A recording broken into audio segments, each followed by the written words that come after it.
maa ngi nuyu ñëpp waaye aussi di masawu ñëpp comme bi ma nekkee ci yoon bi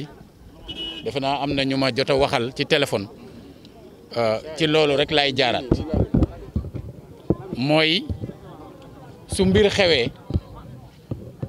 kenn ku ci nekk dafa am lu ca war a doon taxawaayam defe naa ni ñii ma taxawal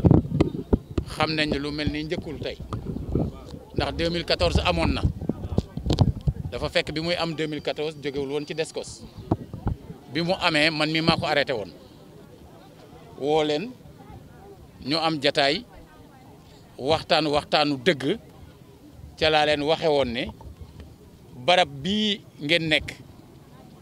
lenn kese moo mën a wéyal nekk gi mooy président de la république signé décret boo xam ne dina mën a permettre de régulariser situation wu ña fa ne après nag ubbi yeneen i bunt ngir dëkk bi booba it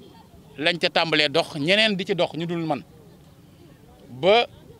bi muy am lancement des travaux bu KMS 3 président de la république wax ñëpp dégg moo xamal leen ne fas na yéene jëm ci loolu maanaam wàllu régularisation bi am liggéey bu mu sant gouverneur ànd ko ak collectivité territoriale ak ñeneen ñi nga xam ne ñi ngi nekk ci service technique yi ñu am benn liggéey bu ñu tàmbali def ko en rapport ak population Mbourkat ci boppam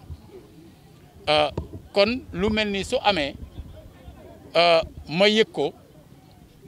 li ma ci gën a ñor du ñëw di ci wax leneen lu dul dem fa ma yaakaare ne su ma ci doxee au moins déjà loolu dina arrêté te fuñ ca war a waxtaane nañ ko fa duñ dugg ci détails yi waaye ñi nga xam ne it ñoom lañ doon waxal ñoom itam ubbi seen nopp dégluñu ba déggoog ñun ci ne na arrêté ndi loolu au moins déjà c'est un résultat acquis une fois loolu am na kaddu yoo xam ne yu ñu war a waxtaane la ñi nga xam ne ñooy population yi am na ñu leen représenté am na barab boo xam ne danañ dem daje fa waxtaane loola ci dal bu ko defee li am solo mooy saafara yi nga xam ne day génn te amal njariñ ñi fi dëkk waaye amal njariñ dëkk bi waaye fexe it ba jàmm ji gën yaatu fexe ba it ñi nga xam ne am na lu dal seen kaw ñu jéem a seet naka la ñuy jëlee en charge loolu puisque loolu rek moom moo am solo ci mbir mi alors donc loolu mooy li nga xam ne moom laa mën a wax fii voilà beneen bi ci des donc mooy wax leen dès que nous avons été informés de la situation qui prévalait ici à Mbourkat Extension, nous avons tenu à prendre langue avec les autorités concernées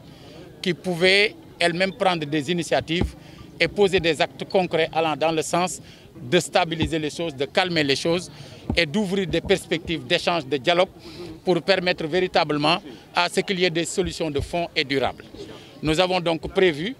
de rencontrer les représentants des populations tout à l'heure pour pouvoir aller au fond des choses avec ces représentants. Nous le ferons. Nous sommes conscients. Oui, c'est quand j'ai dit tout à l'heure que nous avons rencontré les autorités. Nous avons discuté, échangé. Le premier objectif, c'était déjà d'arrêter les démolitions. Nous avons pu obtenir provisoirement donc cette décision d'arrêter les démolitions. Maintenant, nous sommes aussi porteurs de messages auprès des représentants des populations. Mais ces messages-là, vous pouvez comprendre que je ne peux pas en public le délivrer. Je dois alors parler aux destinataires de ces messages, m'asseoir avec eux, échanger et voir ensemble, comme on l'avait fait à l'époque, comment trouver de bonnes perspectives et régler les problèmes. Médecin, après la mort, voilà. Beaucoup de maisons ont été cassées. Ouais. Non, xam nga fi ñu toll man du ma tontu ci loolu. Xam nga du ma tontu ci loolu. li ci am solo mooy lan mooy bu mbir xewee kenn ku ci nekk da ngay seet la nga ca man parce que tey bu fekkoon ne dañuy toog rek di raisonner noonu kon kenn du intervenir ci dara. Très bien. C'est-à-dire médecin moom buñ ko indilee malade lu malade bi mu metti faaw mu jëm ci dara ñun li ñu war en tant que maire de la ville de Thiès mooy bañ a nekk ci débat wu est-ce que zone bi Thiès la bokk ou bokkul Thiès li am solo mooy ay population la dal population yooyu ñun jàpp nañ ne suñuy population lañu ñu dox ci lañ ci war a dox li nga xam ne moo doon indi giraawaal ñu fexe ba mu arrêté ndi léegi li ci des buñ ko waxtaanee ña ñuy waxtaanal ñoom danañu xam lan lañ leen indil li ci des mi ngi suñu kanam.